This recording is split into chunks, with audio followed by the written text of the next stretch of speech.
Hace 400 años, el gran maestro Sen no Rikyu creó el tazón para té Raku, que todavía se sigue haciendo en Kioto. Este tipo de tazón sigue siendo el preferido de quienes practican la ceremonia japonesa del té.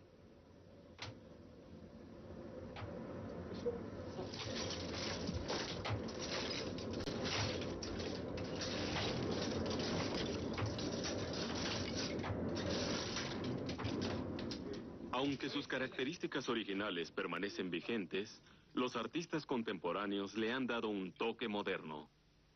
Cada tazón Raku es en sí mismo todo un microuniverso.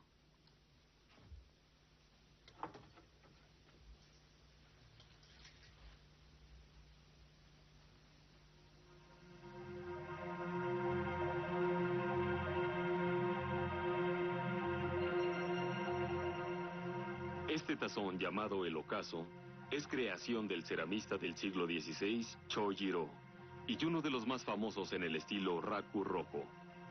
El tono rojo flameante, las manchas incrustadas, las grietas finísimas, todos los detalles se suceden sutilmente como en un paisaje natural.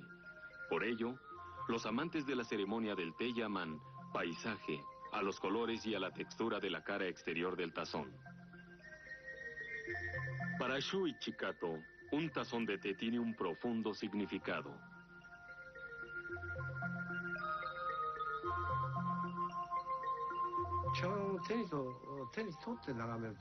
Cuando tomo este tazón entre mis manos y lo observo por algunos momentos hasta que llego a sentir su esencia, no puedo menos que sentirme impactado por la complejidad de la textura y el color de la superficie. Si lo giro lentamente, puedo notar en él un movimiento constante. Veo una parte suave y lisa, luego una ligera mancha, y enseguida una forma audaz. Una sucesión interminable de cambios.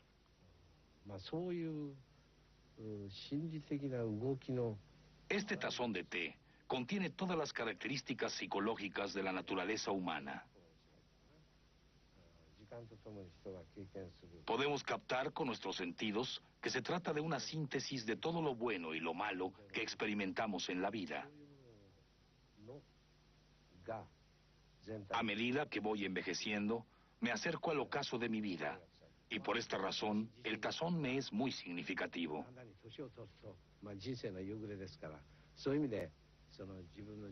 Mientras reflexiono sobre mi pasado, siento de alguna manera que todas las cosas por las que he pasado durante todos estos años están representadas en este tazón para té. Para mí, este es un símbolo tangible de mi propio universo, y no simplemente una forma estilizada de belleza. El tazón para té representa toda la complejidad del acontecer de la vida concentrada en una pequeña vasija. Este diseño único fue creado por los japoneses en una época de su historia y no tiene equivalente en ningún otro lugar del mundo. ¿Qué clase de concepto estético yace detrás del muy particular tazón para té japonés?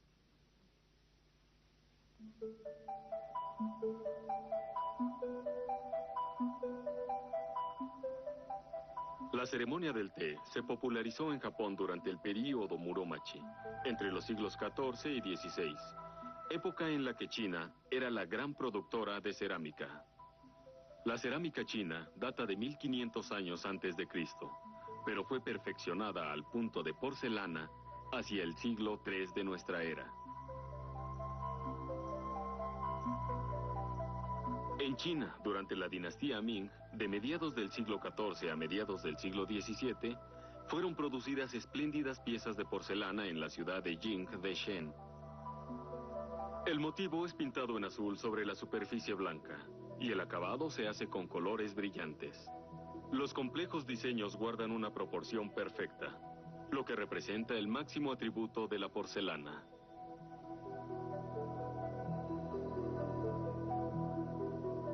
Los conocedores de aquel entonces exigían brillantez y formas simétricas en las piezas de cerámica. Aquí vemos un tazón para té de circunferencia casi perfecta, con el borde pintado en oro, haciendo un admirable contraste con el fondo azul verde de la pieza.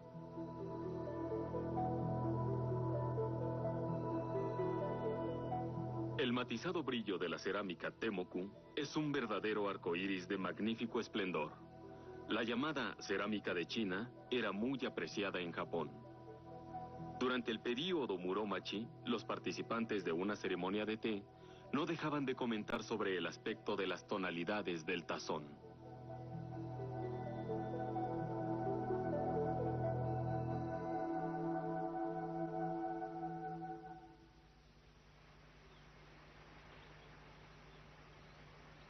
Pero pronto un cambio estético tuvo lugar en Japón en cuanto a la simetría característica de la cerámica china. Alrededor de la época en que el gobierno militar de los Muromachi fue derrocado por el señor feudal Oda Nobunaga en 1573, los tazones del estilo Edo de Corea se convirtieron en los más apreciados para la ceremonia del té.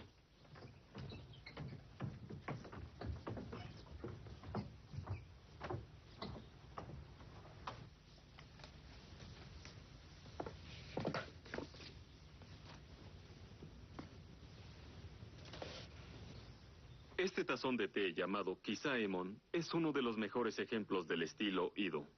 Cuenta la leyenda que quien toque este tazón desarrollará tumores en el cuerpo, por lo que la pieza pertenece celosamente guardada en el templo Daitokuji de Tokio. El tazón Kisaemon es ahora un tesoro nacional del Japón, aunque originalmente no era más que un humilde recipiente para arroz usado por el pueblo del Reino de Corea. No obstante, los adeptos a la ceremonia del té en el Japón comenzaron a considerar a este simple tazón como expresión máxima de belleza. Según Muneyoshi Yanagi, crítico de arte del siglo XX, los tazones Edo salieron fuera de las sucias cocinas para pasar a ocupar el lugar de honor.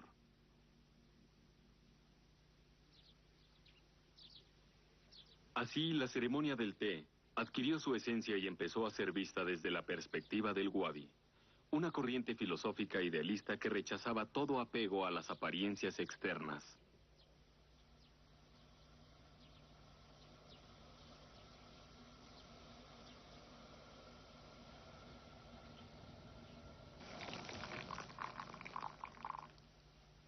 Zen no Rikyu, en el siglo XVI, perfeccionó el arte del wabi-cha. Cha es la palabra japonesa para designar el té. Este maestro rechazó la cerámica china y adoptó voluntariamente los sencillos tazones de barro producidos en Japón, que en su opinión iban más de acuerdo con el espíritu del wabi-cha. Durante la segunda mitad del siglo XVI, y gracias al apoyo de los conocedores y de los practicantes de la ceremonia del té, el uso de estos tazones sencillos se extendió por todo Japón.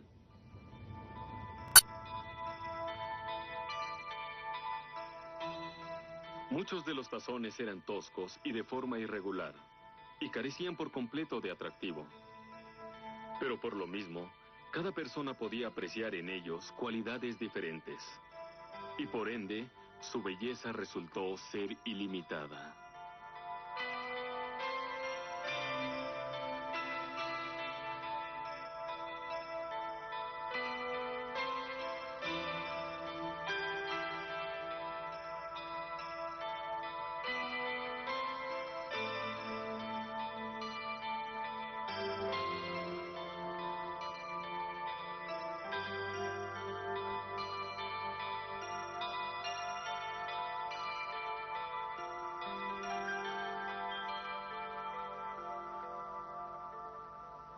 Zen no Rikyu se dio a la tarea de encontrar la forma ideal de un tazón para té.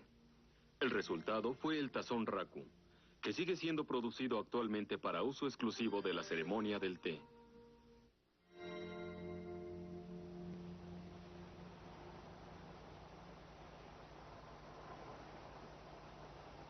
El tazón llamado Okaso pertenece a este estilo. Una sucesión ininterrumpida de artesanos ha continuado creando los tazones Raku desde que Chojiro iniciara la tradición hace 400 años. Por 15 generaciones, esta tradición ha venido siendo heredada de padres a hijos. El ceramista japonés Kichisaemon estudió escultura en la Universidad de Bellas Artes y Música de Tokio. Posteriormente realizó estudios en Italia. Cuando regresó a Kioto, heredó el oficio de ceramista de su padre. Esta arcilla fue descubierta por el bisabuelo de Kichisaemon en Fushimi, en las afueras de Kioto, y ha permanecido guardada por casi 80 años. La textura única del estilo Raku está dada por este tipo especial de arcilla. Es dura como roca, pero agregándole agua y amasándola mucho, se torna suave y flexible nuevamente.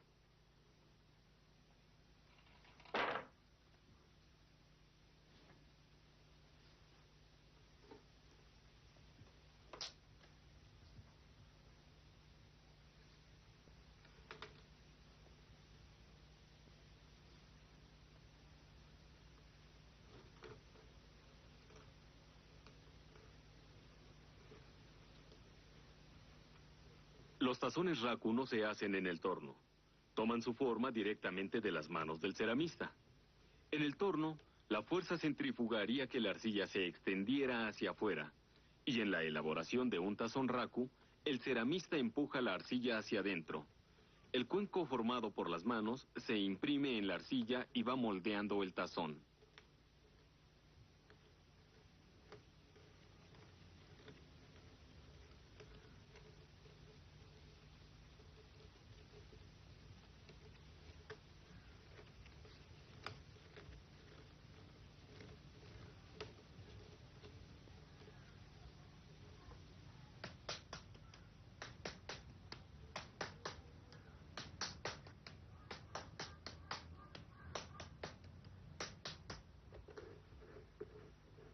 Al principio, Kichisaemon no tiene una imagen mental definida del tazón que va a crear. Es solamente en el momento en que toma la arcilla que el tazón comienza a tomar forma.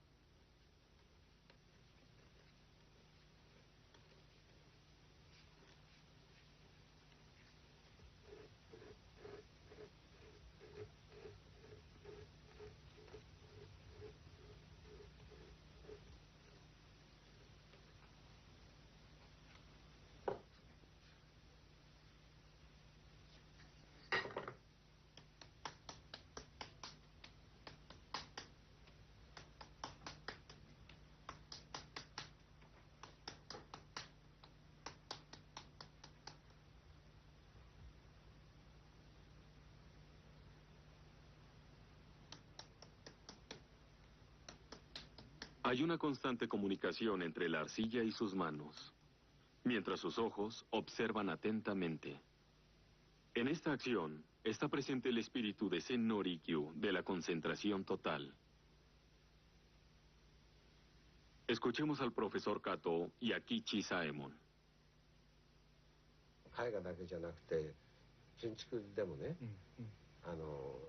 Generalmente, un pintor o un arquitecto tienen alguna idea de cómo quedará su obra una vez terminada. Algunos piensan que aquí radica la esencia de la creación artística. Pero en cerámica las cosas son diferentes, ¿no es así? ¿Qué tan visualizada tiene usted la imagen final del tazón al comenzar su trabajo?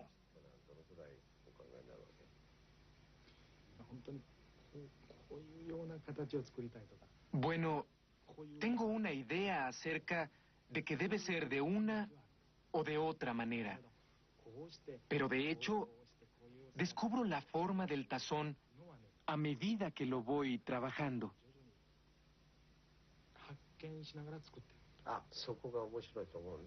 Es fascinante. Usted moldea el tazón hasta una cierta etapa y de ahí toma inspiración para pasar a la siguiente. Mis manos van dando forma a la arcilla y al mismo tiempo parece que van encontrando la siguiente posición que deben adoptar. Pero constantemente hay en mí una gran duda. En realidad, no sé exactamente en qué dirección dirigirme. Así es que podríamos decir que se trata de un proceso gradual que llega a una conclusión natural. Cuando el tazón queda terminado y se le pone en el horno, me imagino que usted tiene una idea del tipo de colores que se producirán. Sí, puedo imaginar eso, en cierta medida por mi experiencia. De manera que usted puede predecir el resultado hasta cierto grado, pero no puede conocer los detalles. Así es que si le gusta el resultado, lo conserva. Y si no, simplemente lo desecha. Depende de si uno es capaz de aceptar que hay un margen de incertidumbre, de comprender que hay fenómenos naturales que escapan a nuestro control. Y esta es, precisamente, la diferencia más grande que yo veo entre la cerámica y la pintura o la escultura.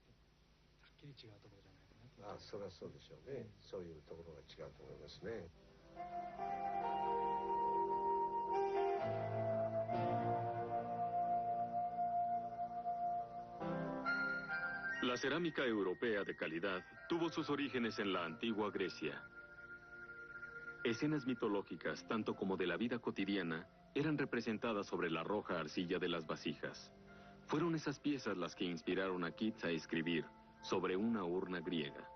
Pero su poema era la oda al elaborado dibujo de una vasija, más que una alabanza a la belleza de la pieza en sí.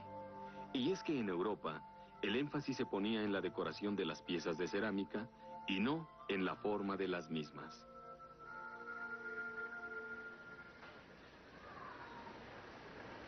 Durante siglos, los europeos habían considerado la cerámica como una serie de implementos para el uso cotidiano sin función decorativa alguna, hasta que se enfrentaron a la belleza de la porcelana china. A partir del siglo XVII, la Compañía Holandesa de las Indias Orientales comenzó a importar porcelana de China y posteriormente del Japón. Los europeos quedaron subyugados por estos magníficos objetos, y los aristócratas comenzaron a competir entre sí, formando colecciones de cerámica oriental con piezas muy costosas. Como por ejemplo esta, que es una de las mejores, está en el castillo Charlottenburg en Alemania. Círculos perfectos, formas geométricas proporcionadas, diseños armónicos sobre la superficie blanca de una porcelana de pureza extraordinaria. En su fascinación por lo exótico, los europeos adquirieron un gran gusto por las nuevas tendencias en el arte.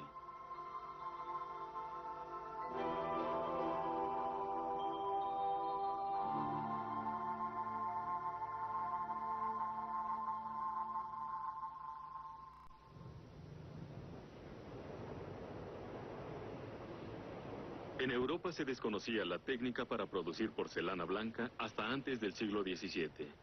Pero en su gusto por la fina cerámica de China, la aristocracia desarrolló el deseo de producir sus propias piezas de porcelana con sus propios artesanos. Augusto I de Sajonia puso a un hombre a trabajar tiempo completo en su castillo para que tratara de encontrar el secreto de la porcelana oriental. Johann Friedrich Betger fue el alquimista que puso sus conocimientos en juego para analizar el contenido de la porcelana por vez primera. Experimento tras experimento, logró obtener una combinación ideal de diferentes tipos de arcilla, con la que finalmente logró producir porcelana muy dura, cociéndola a muy alta temperatura. Pero la pieza obtenida era de color café, y su textura estaba muy lejos de parecerse a la suave y tersa porcelana de Oriente.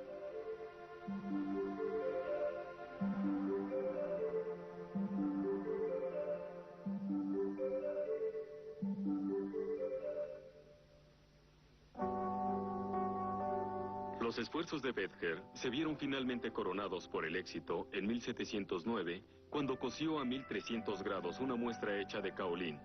El resultado fue una pieza de blanca pureza, exactamente como las porcelanas de Oriente.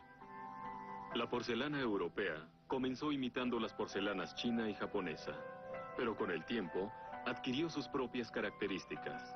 Así, la cultura de Oriente fue absorbida y adaptada al gusto de Occidente.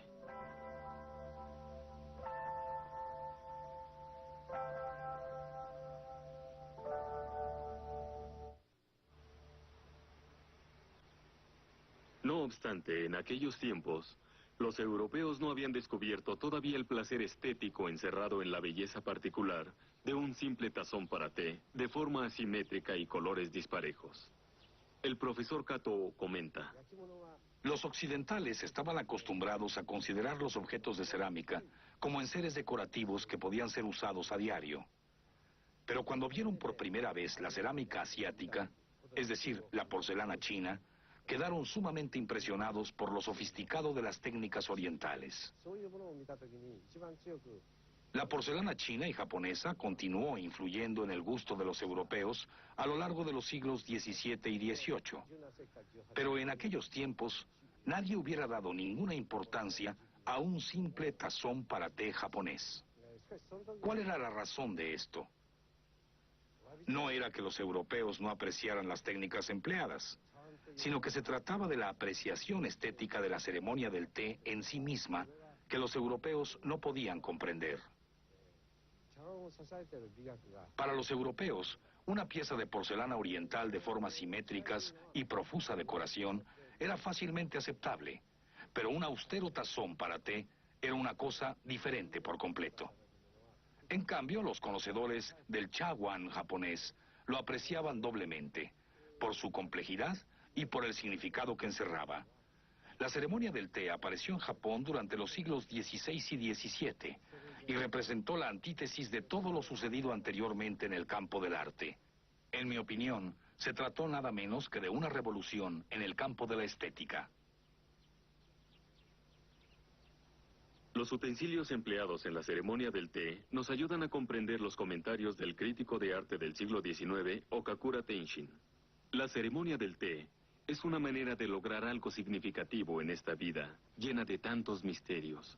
Así, la ceremonia del té es la vida misma, una manera de transformar la naturaleza en arte. Y el tazón para té, o chawan, es el símbolo máximo de esa concepción.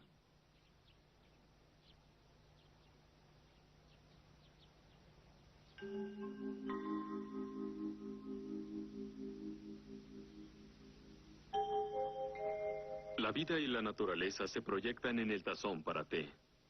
De ahí que cada tazón reciba un nombre específico, de la misma forma que se da un nombre a las personas, una sola vez de por vida. Es decir, que cada tazón tiene su propio nombre, porque tiene una existencia única en este mundo.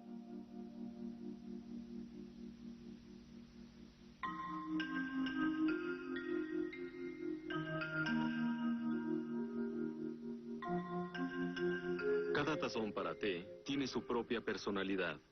Algunas veces está íntimamente relacionado con la vida de una persona, y otras simplemente es uno con la naturaleza. Es el universo contenido en la palma de la mano.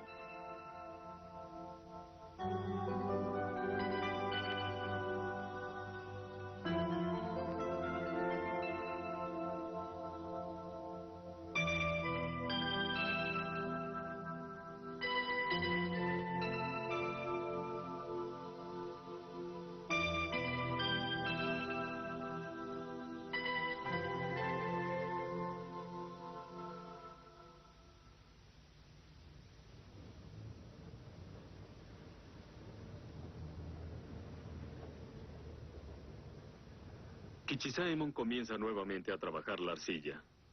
Después de haber dado la forma inicial al tazón, este ha estado en el cuarto de secado durante algunos días. Luego viene el momento de seguirlo trabajando, ahora con el cuchillo.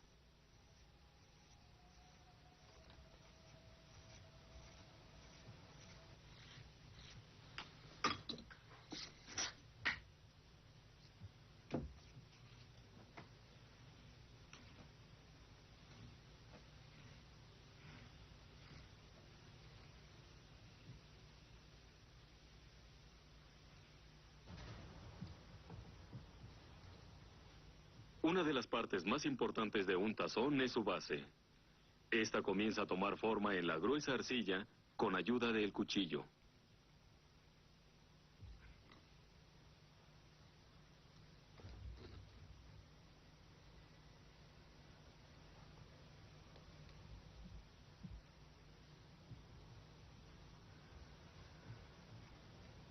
A medida que se acerca a la etapa del tallado, la creatividad del ceramista se agudiza. En ocasiones, pareciera que su mano duda, pero en general todos sus movimientos guardan una gran armonía. Cada ademán tiende al logro de una forma particular.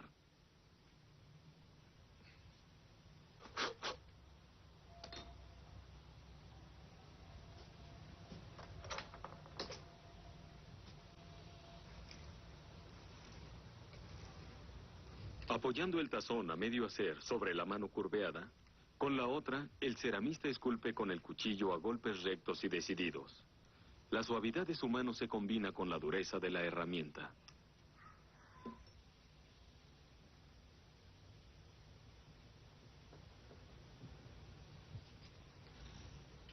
Pero aún en este momento, Kichisaemon no tiene aún una idea definida del tipo de vidriado que utilizará o de los colores que habrá de escoger.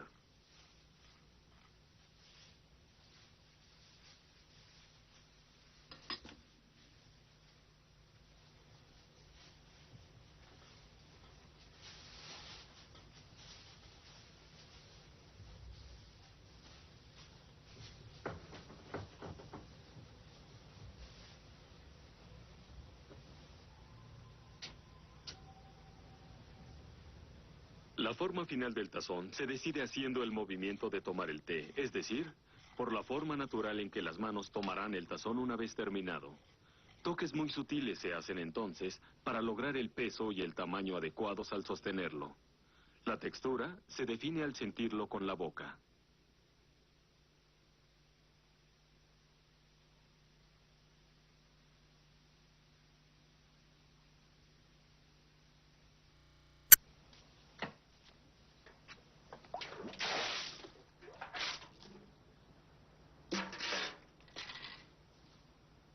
El vidriado agrega un toque de vida al tazón ya terminado. Para lograr el acabado raku negro, Kichisaemon emplea piedras pequeñas del río Kamogawa que su familia ha recogido por generaciones. El artista selecciona con gran cuidado aquellas que sean las adecuadas para pintar su tazón para té. Habla Kichisaemon.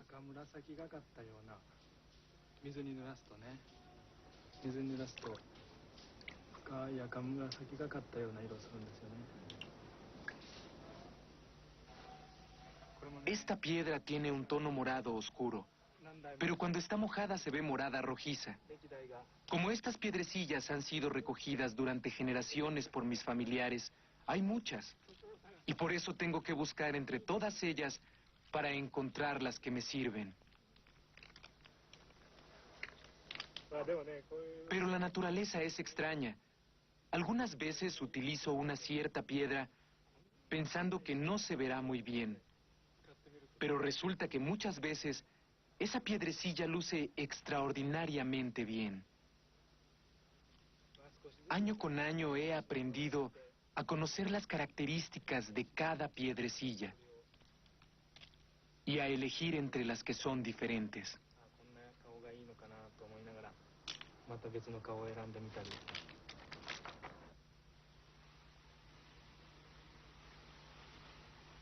La creación de los tazones para té al estilo raku ha formado parte de la vida de Kioto por 400 años, combinando arcilla de Fushimi y piedrecillas del río Kamogawa.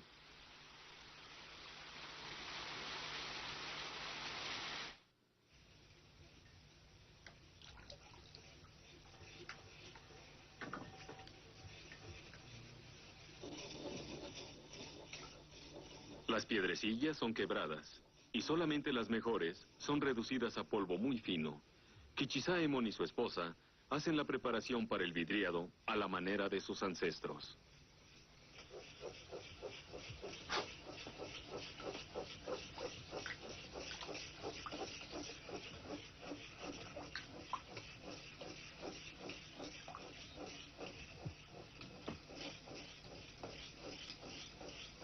Kichisaemon observa cuidadosamente la forma del tazón en busca de inspiración para el vidriado.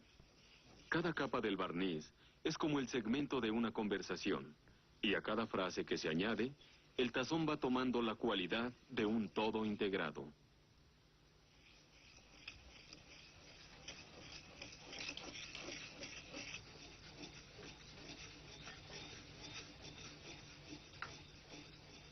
El proceso de vidriado y secado se repite más de 10 veces. A medida que Kichisaemon aplica el barniz, trata de imaginar cómo reaccionará la pieza en el horno. El profesor Kato conversa con Kichisaemon. En Japón, la relación entre el hombre y la naturaleza es sumamente importante. Quiero decir, la naturaleza vista a través de los ojos del hombre y el hombre como unidad con la naturaleza. A diferencia de Occidente, en donde desde la antigua Grecia se dio por supuesto que el hombre era el centro del universo. No se puede ignorar el humanismo y decir que es solo cosa de occidentales, sino que es una filosofía muy actual. Así, no se puede afirmar, soy japonés y solamente por eso sigo la tradición japonesa y no tengo por qué molestarme en saber lo que los occidentales piensan o hacen. Yo estudié escultura, pero ello entorpeció mi capacidad creativa. Tal vez debido a que estaba constantemente en contacto con otras personas y estaba perdiendo visión de mí mismo. Hubo un momento en que no podía saber con certeza qué clase de persona era yo.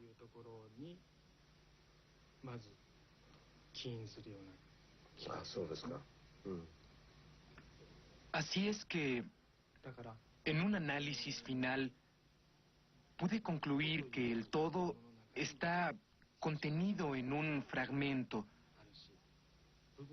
y que debería ser capaz de ver en un pequeño fragmento la totalidad de una pieza de arte. Ahora sé que necesito ver las cosas de esta manera.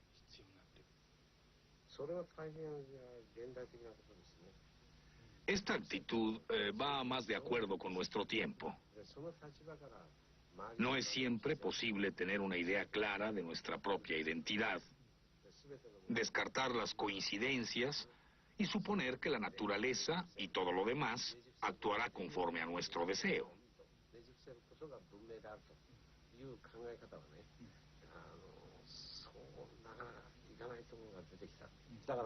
Así es que hay ciertas cosas que no se pueden predecir conscientemente. Pero todo lo que no cae en su justo lugar puede igualmente contribuir a la producción de una obra de arte.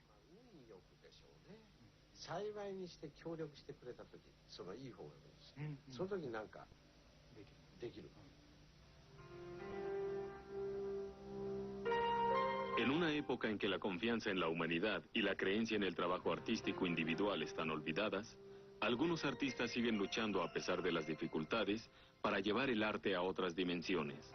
El pintor estadounidense Jackson Pollock, por ejemplo, ha ido más allá de la voluntad consciente para incorporar la espontaneidad en sus pinturas.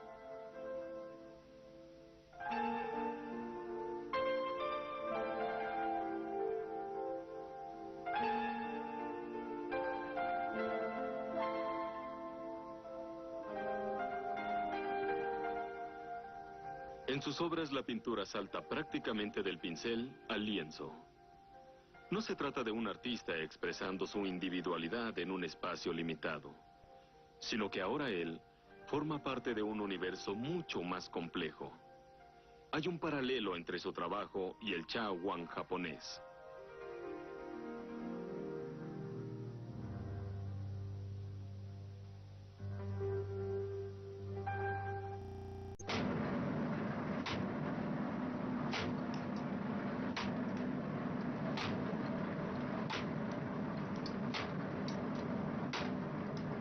Son las 2 de la mañana.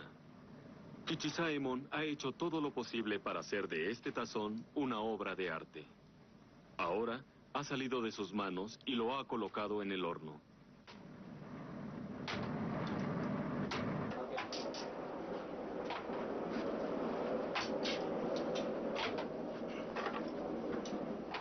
El secreto del tazón Raku está en su cocimiento.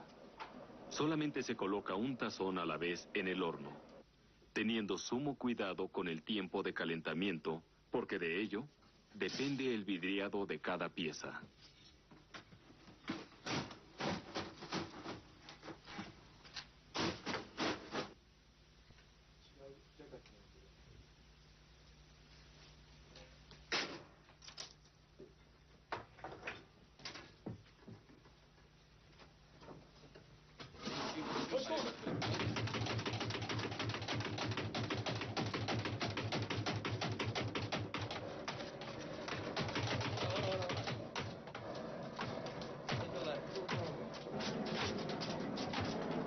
Se emplea carbón de cierta clase de roble como combustible, pero se pueden combinar diferentes tipos de carbón para obtener variaciones en el cocimiento. De acuerdo a la tradición, la creación de un tazón para té raku es trabajo de un solo artesano. Pero para producir el estilo raku negro, Kichisaemon emplea 10 hombres, herederos también por generaciones de esta tradición.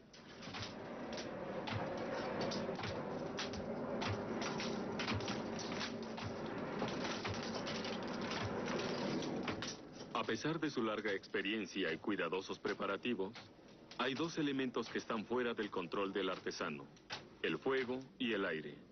El calor dentro del horno nunca es igual de un día para otro. Los atizadores juegan un papel esencial en el control del horno. El ruido que producen, el peso que imprimen a sus movimientos, las flamas reflejándose en la pared. Todos estos son indicadores que hablan al maestro ceramista sobre las condiciones del horno constantemente. Los hombres miran con gran concentración al fuego.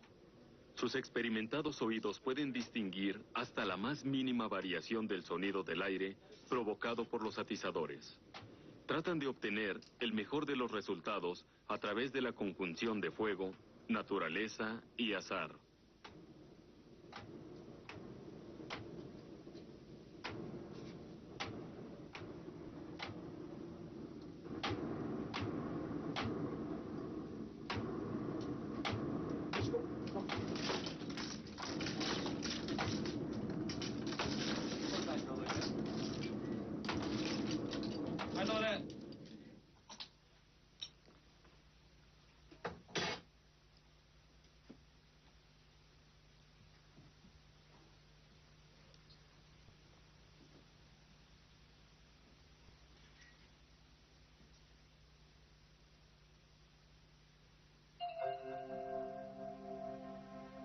El tazón para té raku revela su apariencia definitiva por primera vez cuando es extraído del horno y puesto a enfriar.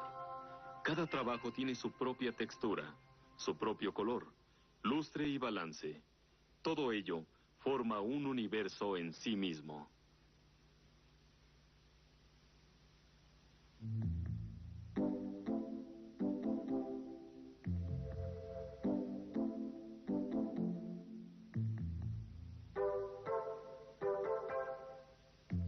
No fue sino hasta el siglo XX que la belleza del tazón para té japonés fue apreciada por el ceramista inglés Bernard Leach. Esto representó una experiencia totalmente nueva para el mundo del arte europeo.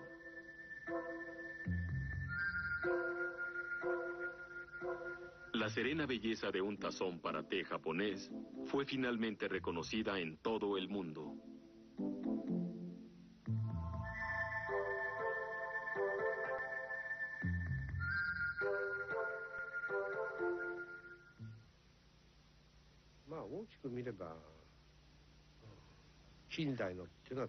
La estética de la ceremonia del té japonés, así como del tazón mismo, es tal vez lo más alejado de los principios de la belleza en la civilización europea desde el Renacimiento. Un tazón para té es una verdadera rebelión en contra del arte. Si se le mira desde el punto de vista de la belleza estética de los europeos, el tazón para té no solamente parece diferente, sino de hecho antiestético.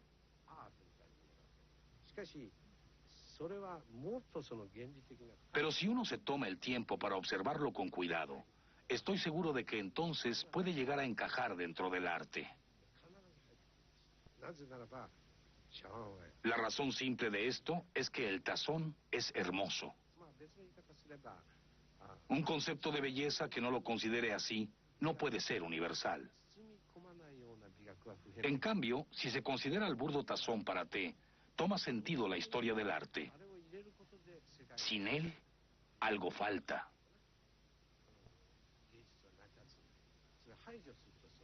Si se rehúsa a considerarlo, se está poniendo uno mismo restricciones.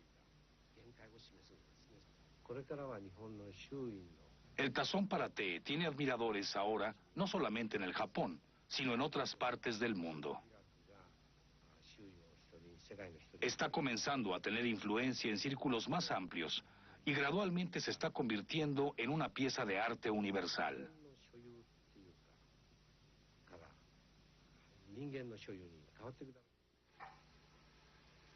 Cada vez más artistas en los Estados Unidos y Europa se inspiran en la cerámica japonesa. El ceramista Claude Champy tiene su horno en las afueras de París.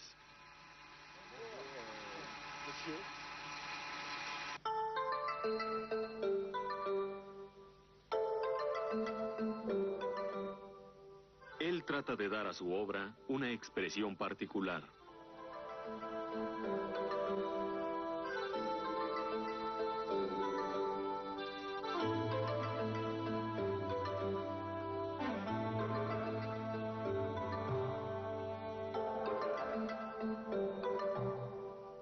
Escuchemos a Claude Champy. El tazón para té japonés refleja la relación individual con la naturaleza, a diferencia de la porcelana china, que es un reflejo de la sociedad. Un phénomène de société comme dans la céramique chinoise, par exemple, l'époque Song, que j'aime beaucoup. Les Japonais ont... Con sus tazones los japoneses han logrado hacer hablar a la tierra misma, a las piedras. Es por ello que el tazón para té trasciende el tiempo, es atemporal. Es una pieza de arte tal que aún dentro de 100 o 500 años seguirá teniendo el mismo valor y el mismo significado.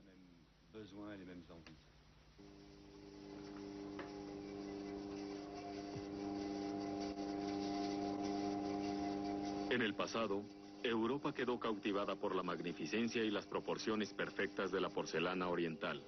En el presente, muestra fascinación por el universo contenido en un simple tazón para té. Posiblemente, en esta pieza haya un consuelo para la imperfección de los seres humanos.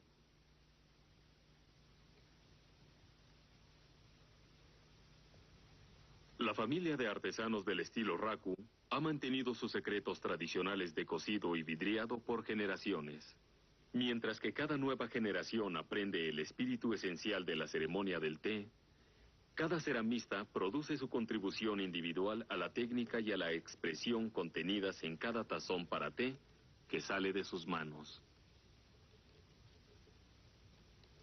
Cuando hay una síntesis de la dinámica entre la técnica del ceramista y los elementos naturales fuera de su control, entonces se produce arte.